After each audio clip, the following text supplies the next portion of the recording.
আমের কি ঘ্রাণ বেরিয়েছে। আমের ঘ্রাণে আমি যেন জ্ঞান হারিয়ে ফেলছি। এই হাড়ি ভাঙা আম বাড়িতে নিয়ে গিয়ে টাপুস কুপুস করে খেয়ে ফেলবো।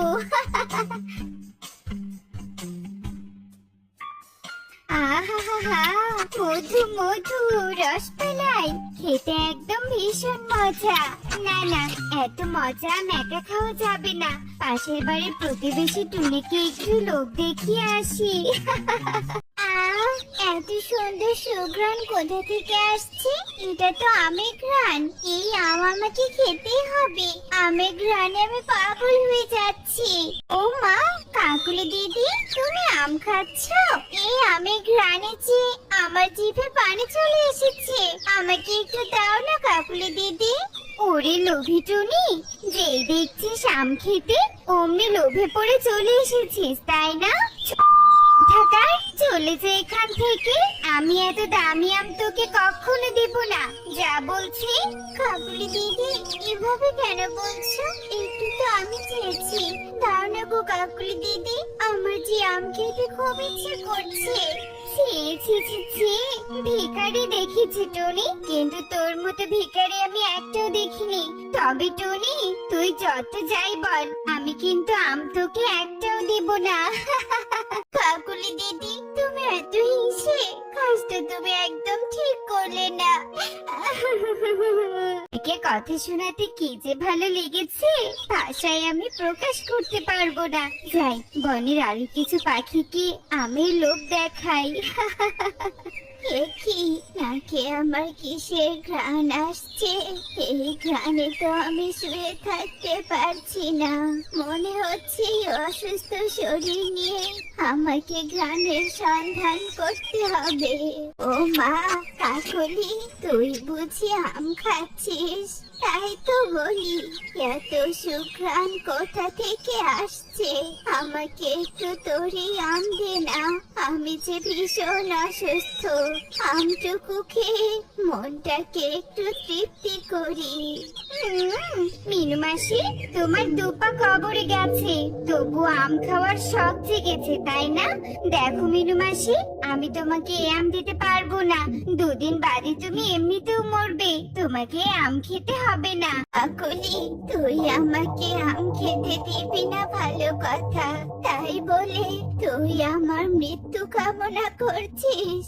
এত বাড়াবাড়ি একদম ভালো নয় কাকলি। একটা কথা কান খুলে শুনে রাখ, অহংকার পতনের মূল। এই যে মিনু মাসির ভাঙা ক্যাসেট শুরু হয়ে গেছে। দেখো মিনু মাসি, আমাকে একদম জ্ঞান দিতে আসবে না, আমি সব জানি, বুঝেছো? যত সব। এমন আম এনেছি যেই আমের ঘ্রাণে বনের সবাই পাগল হয়ে যাচ্ছে, কিন্তু খেতে পারছি না। কি যে আনন্দ লাগছে আমার। ওরে, তোরা সবাই দেখ আমি কি করি। কি কাকলি, তুই আমার পথ আটকে দিলি কেন? সরে যা বলছি, তাড়াতাড়ি আমাকে কাজে যেতে হবে। না তো দাদা, এখান থেকে আমি সরবো না। আমার বাড়িতে সুগন্ধযুক্ত আম আছে। আমি জানি এই আমের ঘ্রাণে তোমরা সবাই আমার বাড়ির সামনে দিয়ে হেঁটে যাচ্ছ। এটা আমি কিছুতেই হতে দেব না। এই নাও মাস্ক, এই মাস্ক পরে আমার বাড়ির সামনে দিয়ে যেতে হবে। কাকলি, তোর কি মাথা খারাপ হয়ে গেছে? মাস্ক পরে আমার দম বন্ধ লাগে, আমি মাস্ক পরতে পারবো না। তোতা, তাহলে তুইও আমার বাড়ির সামনে দিয়ে যেতে পারবি না, এই বলে দিলাম। কাকলি আন্টি, বাইরের থেকে খুব সুন্দর আমের ঘ্রাণ আসছে। এই আম কাকলি আন্টি কাউকে খেতে দেয় না। চল, তুই আর আমি বরং চুপি চুপি গিয়ে একদম চুপি খাই। তোকে আমার ওই মজার আম খেতে খুব ইচ্ছে করছে রে। একটা যদি পেতাম, আপুস উপুস করে খেতাম। চল, আজ আমরা চুরি করে খাবোই খাবো। চুরি বদ্ধ ছানারা, তোরা আমার ঘরে চুরি করতে ঢুকেছিস? তোদের সাহস তো কম না। এই কাকুলির ঘরে চুরি করার শাস্তি তোদের পেতেই হবে। চল, আমার সাথে চল বলছি, চল।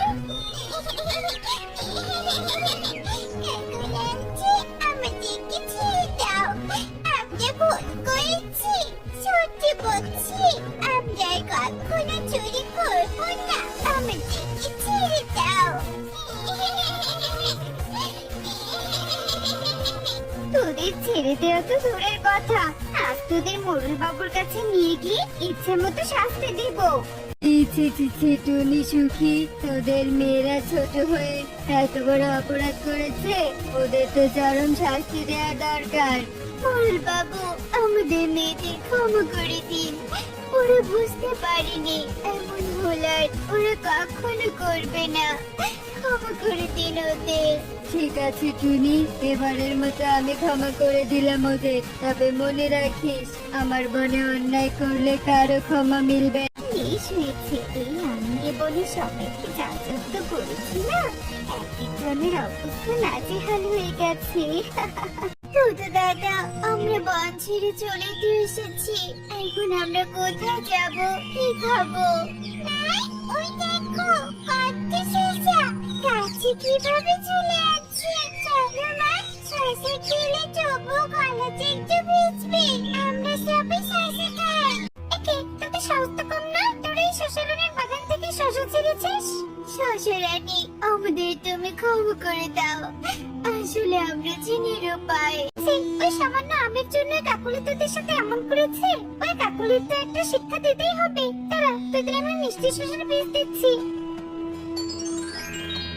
এই বীজ রোপণ করলে তোদের বনে অনেক মিষ্টি শসা হবে। মনে রাখিস, ওই শসা হওয়ার সাথে সাথে অনেক সব খাবার নষ্ট হয়ে যাবে, তখন কাকুলি তোদের কাছে সাহায্য চাইতে আসবে, তোরা তখন তোদের প্রতিশোধ নিবি। একটা কথা সবসময় মনে রাখবি, সব বিষয়ে ছাড় দিতে নেই, কিছু কিছু বিষয়ে প্রতিশোধ নিতে হয়, বুঝেছিস? ঠিক বলেছ শসা রানী, আমরা তোমার কথাই রাখবো। তোমাকে অসংখ্য ধন্যবাদ শসা রানী। ও মা, এই তো অমৃত। ছোট দাদা, দাঁড়িয়ে আছো কেন? এই অমৃত মিষ্টি শসা খাও, এই শসা খেলে জীবনে আর কোনো কিছু খেতে চাইবে না। কি টুনি, বনের কোনো খাবারই তো ভালো নেই, এই শসা ভালো হলো কি করে? আমার ভীষণ খিদে পেয়েছে টুনি, আমি যে 3 দিন থেকে না খেয়ে আছি, আমাকে একটু শসা দে না রে টুনি। না কাকুলি দিদি, আমরা তোমাকে কিছুতেই এই মিষ্টি শসা খেতে দিতে পারবো না, এটা শুধু আমাদের খাওয়ার জন্যই আমরা চাষ করেছি। এত তাড়াতাড়ি ভুলে গেলে তুমি সামান্য সুগন্ধযুক্ত আম নিয়ে আমাদের সাথে কি করেছো? আজ তুমি না খেয়ে থাকলেও আমরা তোমাকে সাহায্য করতে পারবো না। এমনটা করিস না টুনি, আমি যে বড্ড ক্ষুধার্ত, এখন আমি বুঝতে পারছি তোদের সাথে আমি কত বড় অন্যায় করেছি। আমাকে ক্ষমা করে দে টুনি, আমাকে ক্ষমা করে দে, দয়া করে আমাকে একটু খেতে দে, তাহলে যে আমি খেতে না পেরে মরেই যাব। আচ্ছা ঠিক আছে দিদি, তোমার মতো আমরা বদমাশ পাখি নই, আমরা তোমাকে সাহায্য করব। দুধু দাদা, কাকুলি দিদিকে মিষ্টি শসা খেতে দাও।